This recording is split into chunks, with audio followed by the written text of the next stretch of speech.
Terremoto en Venezuela. ¿Qué pasó? ¿Qué viene ahora?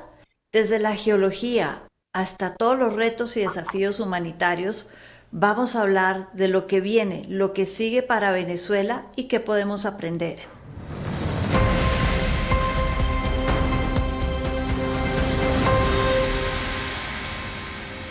Y para entender esto, me acompaña hoy Germán Prieto, profesor de la Universidad Nacional, experto en todo lo que son las geociencias y nos va a hablar de los terremotos. Germán, muchas gracias por aceptar esta invitación y bienvenido a Para Entender el Mundo. Muchísimas gracias por invitarme. Bueno, Germán, empecemos, como dicen, por el puro principio. Hemos estado oyendo en estos días de que fueron dos terremotos, un doblete, 39 segundos entre el uno y el otro, las placas tectónicas, energía acumulada. Yo creo que hay que empezar por entender qué son estas placas. Se mueven para arriba, para abajo. Yo he oído de terremotos que se dan de manera vertical, otros de manera horizontal. ¿Cómo es esto de las placas tectónicas para estar en continuo movimiento y es que de pronto se chocan? Un poco entender eso y si de paso nos puedes decir si tenemos las mismas placas en Colombia, maravilloso. Claro que sí. El planeta Tierra, imagínense ustedes, al comienzo, cuando se formó, era básicamente una bola incandescente de roca, material fundido. Y a medida que se va enfriando, los planetas forman una pequeña cáscara en su parte más externa. Esa pequeña cáscara, nosotros la llamamos la litosfera, es donde se generan los terremotos. Esa cáscara, si quieren, la podemos pensar como la cáscara de un huevo duro. La cáscara protege, o esta es la parte dura, mientras que en la parte interna del huevo es más blandito. Y esa cáscara lo que pasa es que está partida como en pequeños pedazos, como un rompecabezas.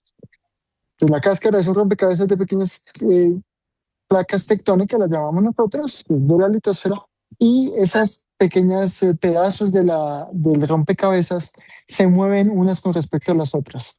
Entonces, a medida que se van moviendo en la zona de contacto entre ellas, en el límite entre dos placas, es donde se presenta la mayor cantidad de deformación y donde se presentan los terremotos en su gran mayoría. Por eso tenemos terremotos en todo el Circunpacífico, el Cinturón de Fuego del Pacífico, o tenemos terremotos en los Himalayas, o terremotos en Japón, o terremotos en Sumatra, porque esas zonas son los límites de diferentes placas tectónicas que tenemos alrededor del planeta. En Venezuela y en Colombia tenemos también la interacción de varias placas tectónicas, en particular para Venezuela. En la parte norte está la placa Caribe, que cubre el mar Caribe y las islas del norte, Haití, por ejemplo, el terremoto de Haití es otro límite de placas tectónicas. Y en la parte sur de esa placa tectónica del Caribe, ese límite está cerca a la costa venezolana. Son unas fallas que van de este a oeste, vienen desde Santa Marta, por el norte de la Sierra Nevada de Santa Marta, y van hacia el este. Esa es la falla de Ocancón, y más hacia el este se llama San Sebastián. Es una gran línea que representa el límite entre la placa Caribe al norte y la placa suramericana al sur. En Colombia, adicionalmente, tenemos en el Pacífico una placa que se llama la placa de Nazca, que esa, cuando está en contacto con la otra, se mete por debajo de Sudamérica. Esa se llama una zona de subducción. Es muy similar a la situación que hay en Chile, donde una placa se mete por debajo de la otra, nosotros llamamos que se subduce por debajo de la otra, y ahí es donde se presentan megaterremotos, como el de Chile de 1906, o en Colombia en 1906 y en 1979 hubo dos terremotos en Tumaco, también grandes, que generaron tsunamis en su momento. Entonces, ese movimiento de las placas tectónicas es, en la gran mayoría de los casos, lo que genera los terremotos. Y los terremotos se generan porque a medida que se mueven las placas tectónicas, pues se van desplazando una respecto a la otra, pero en la zona de contacto entre esas dos placas, por alguna razón, el material está en fricción, entonces no se mueve tanto, se quedan amarradas las dos placas en el límite, y a grandes distancias sí se sigue moviendo. Entonces es como un resorte que está apretado en una parte y está siendo estirado en la otra. Y eventualmente esa energía que se acumula ahí va a ser liberada. En Esa algunos era, casos es liberada por no terremotos. esa era una pregunta que te tenía. Precisamente cuando estabas explicando, estaba pensando en eso que hemos escuchado tanto de se liberó la energía de 100 años. Entonces yo digo, bueno, la Tierra libera energía por los volcanes, pero entonces también por los terremotos. ¿Y cómo es que funciona esto de la energía? Sí, como las placas tectónicas se están moviendo, una forma, digamos, de explicar los terremotos es pensando en un ladrillo. Si uno tuviera un ladrillo, o cuando uno era niño, que tenía un camión y lo jalaba con una cuerda, entonces el camión está parado sobre el piso, ¿cierto? Y las llantas no tienen mucha fricción. Pero digamos que el carro no tuviera llantas, pues hay fricción entre el camión y el piso. Y a medida que yo lo voy jalando, al principio la cuerda se estira y el camión no se mueve. Pero eventualmente cuando yo estiro lo suficiente la cuerda ya va a tener tensión y eventualmente va a jalar el camión y se va a tuc, mover, tuc, mover, tuc, mover.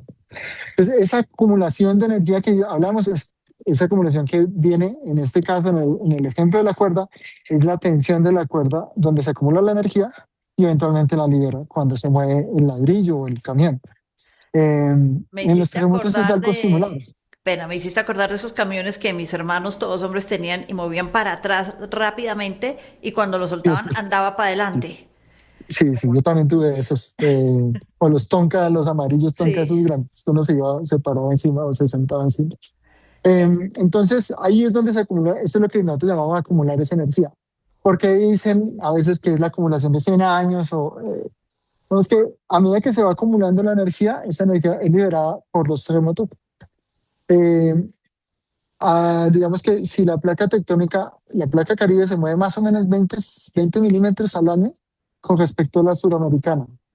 Entonces, en un año, pues son 20 milímetros, pero en 100 años, eso equivale a, creo que se fue tu video, Ay, en 100, ya, espérate, en 100, paramos y retomemos listo. desde en 100 años eso equivale. Bueno, en, que las placas tectónicas se están moviendo unos 20 milímetros al año.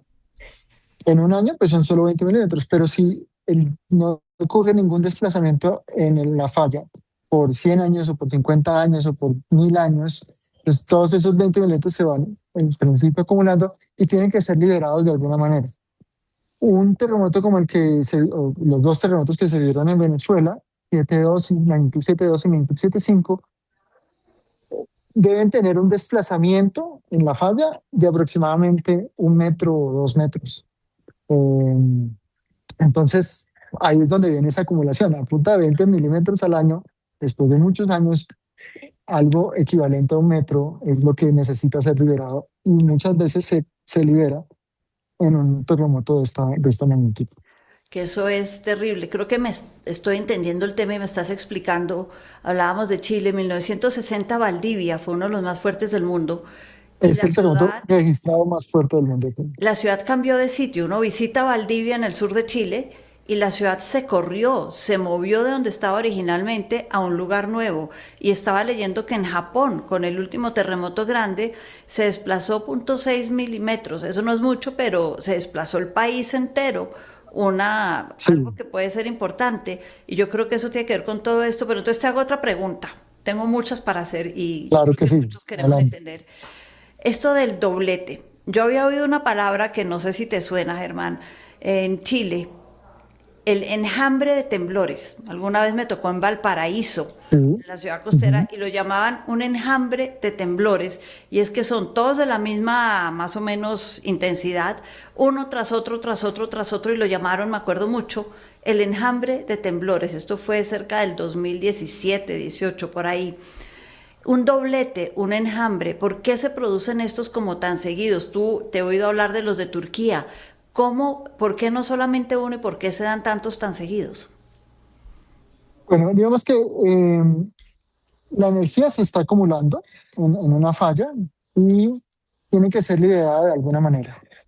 Eh,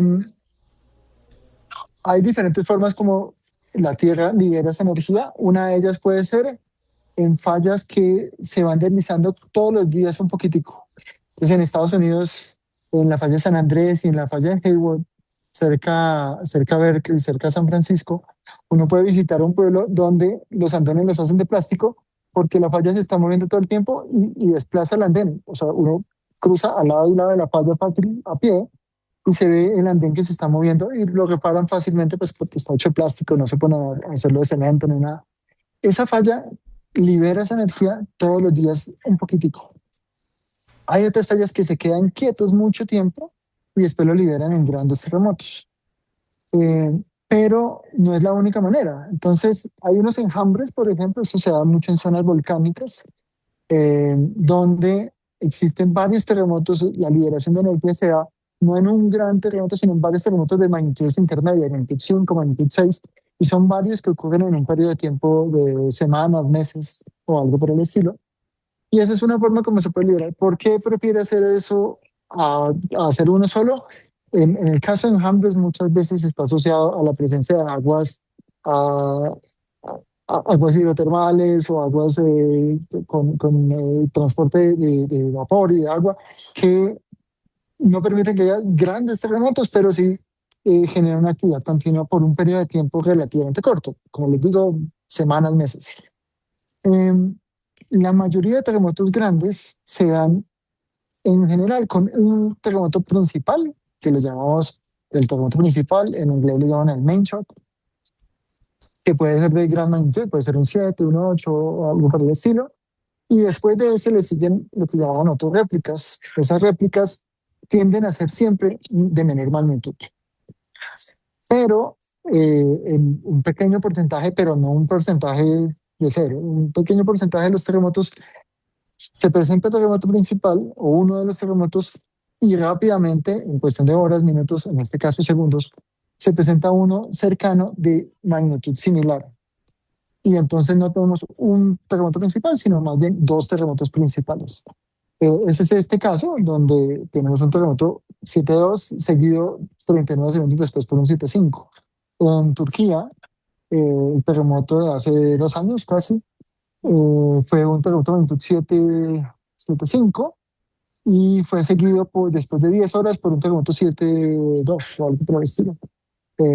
También bastante destructivos ambos. En Ridgecrest, en los Estados Unidos, hace ya 6 o 7 años, hubo un terremoto 6,4 y fue seguido 30 horas después por un 7,1. Entonces, en algunos casos, el terremoto de Tohoku fue uno solo. Hay varios terremotos que están solitos y hay otros que se dan en pares. ¿Por qué se dan en pares?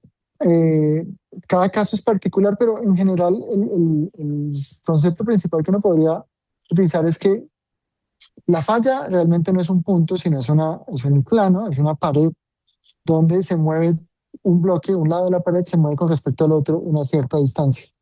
Pero el terremoto no ocurre en toda la falla, ocurre en un pedazo de la falla. Se mueve este pedazo y el resto de la falla en principio no se movió. Pero el hecho de que no se haya movido igual siente que hay unas rocas que están detrás que los están empujando. Entonces están siendo esforzadas, se le está aplicando una fuerza ahí que las está tratando de empujar, les genera un esfuerzo y lo va a liberar. Entonces la falla está acumulando energía y en ese momento le estamos aplicando más esfuerzo repentinamente y a veces responde con réplicas que son más pequeñas y a veces lo responde con un terremoto de similar magnitud. Hay veces un poquito más grande, hay veces un poquito más pequeño. Una pregunta, estamos en el siglo XXI, hemos descubierto muchísimas cosas, toda clase de avances tecnológicos todos los días. Yo creo que una pregunta que me surge es, si tenemos tanto conocimiento como el tuyo sobre los terremotos, ¿por qué no hemos logrado inventar algo que haga que se libere esta energía de manera artificial, forzada y controlada Ok. por el ser humano para evitar los grandes terremotos? Y en ese sentido, la pregunta que mucha gente se hace, si sabemos que estamos en una falla y que se está acumulando esa energía, uno, podemos controlarla, dos, hay manera de medirla y tres, eso nos llevaría a predecir los terremotos si es que no logramos controlar la energía. Ok, voy primero por la última. Predicción de terremotos, claro, esa es la cumbre de cualquier sismólogo, el sueño de cualquier sismólogo. Y yo, para mí, estamos todavía muy lejos La de bolita de lograrlo. cristal no la tienes, Germán. Y no, lastimosamente no. Pero, pues eso, gracias a eso teníamos trabajo, entonces también es importante seguir estudiándolos. Pero uno de los problemas de predicción de los terremotos es que eh, las fallas las conocemos en su gran mayoría, no todas, pero la gran mayoría de las fallas las conocemos. Lo que no sabemos son dos cosas, es cuánta energía acumulada y no sabemos cuál es el nivel de energía donde el evento se va a disparar. Y aún si supiéramos ese nivel, la siguiente pregunta es, ¿ese nivel donde se va a disparar me va a generar un terremoto gigante o me va a generar un terremoto chiquito? Pues hay tantas variables que no predecir un terremoto es extremadamente complicado porque uno, para hacer una predicción que sea coherente y válida y sea testeable, uno tiene que tener el tiempo, cuándo va a ocurrir, tiene que tener la magnitud que va a generar, la mínima magnitud, pues es fácil predecir un terremoto de magnitud 1 porque hay millones en el mundo, pero es mucho más difícil predecir un magnitud 7 porque hay 10, 15 al año en el mundo. Entonces, la magnitud, el tiempo, el lugar, y todo eso combinado, asumiendo que uno conozca la falla, nos da que sí, todavía no tenemos la información. Muy seguramente si uno pudiera estar muy cerca de la falla, podría tener mejor información, pero pues las fallas son larguísimas. Digamos, esta donde ocurrió el terremoto en Venezuela, eh, la zona donde ocurrió son 100, 200 kilómetros de largo. ¿Cierto? Pero la falla completa de la de Boconó, por ejemplo, va desde la zona de los terremotos hasta la frontera con Cuba. Entonces es una falla de miles de kilómetros. No va a ocurrir un terremoto a lo largo de toda la falla, pero puede haber varios en diferentes puntos. Entonces, monitorear todo esto pues sería bastante difícil y si tuviéramos que estar cerca, tenemos que hacer pozos muy profundos para estar muy cerca de la falla y eso no es algo que sea viable todavía. Por eso Ah, estamos, yo creo, acá hablando de tragedias humanitarias, porque es algo que no podemos predecir y nos toma por sorpresa y muchas veces no sí. estamos preparados y podemos estar más o menos listos, la famosa bolsita que uno tiene que tener en la puerta de la casa. Pero ya para terminar, porque se nos acaba un poco el tiempo, yo digo, no estamos preparados, estamos frente a crisis humanitarias que surgen de la impredicción, de lo que nos toma por sorpresa, y eso siempre nos da más duro que los hechos buenos, regulares o malos que uno sabe que van a venir. ¿Cuál es el error, ya Germán, para terminar, más grande que cometemos como seres humanos en general al prepararnos o no para un terremoto de este estilo? Yo creo que hay varios puntos en los que se puede trabajar para estar más preparados. Yo soy un científico y prefiero concentrarme en esa parte porque en otros temas puedo cometer algunas equivocaciones o imprudencias que no debería, en lo cual no soy experto. Pero en términos del estudio científico de los terremotos, uno de los puntos claves para mí no es lo más importante de pronto, no es predecir el terremoto, porque eso me dice cuándo va a ocurrir, si ocurre la otra semana o en 2 semanas, pero puede ser aún más importante es cuando ocurra el terremoto, cuáles van a ser, cuáles zonas, qué tan fuertes se va a sentir, cuáles son las zonas que van a ser más afectadas, porque ahí podemos responder con mayor velocidad, con mejor conocimiento y podemos construir con la tecnología que existe, que esté mejor preparada para que los edificios resistan, puede que se dañen, pero que no cause muertes, que es lo más importante en ingeniería sísmica. El edificio, si está bien construido y está bien construido para la zona donde está, es decir, una zona donde sabemos o creemos que puede haber un terremoto muy grande, la construcción es diferente a otra zona donde de pronto no va a haber unos terremotos muy grandes, pero si está bien y estamos siguiendo y si mejoramos las normas sismoresistentes, podemos salvar vidas. Y eso creo que es, desde mi punto de vista, un punto clave. Saber dónde se va a sentir más fuerte, dónde va a ser, puede potencialmente hacer mucho más daño y cómo hacer para que nuestra infraestructura sea lo mejor posible y salve vidas. Pues Germán, muchas gracias por esta explicación, esta invitación y yo creo que antes de terminar yo le quiero reiterar a todos los venezolanos que nos están viendo nuestra solidaridad y nuestro apoyo desde Colombia. Germán, muchas gracias. Muchísimas gracias por la invitación. Un gusto.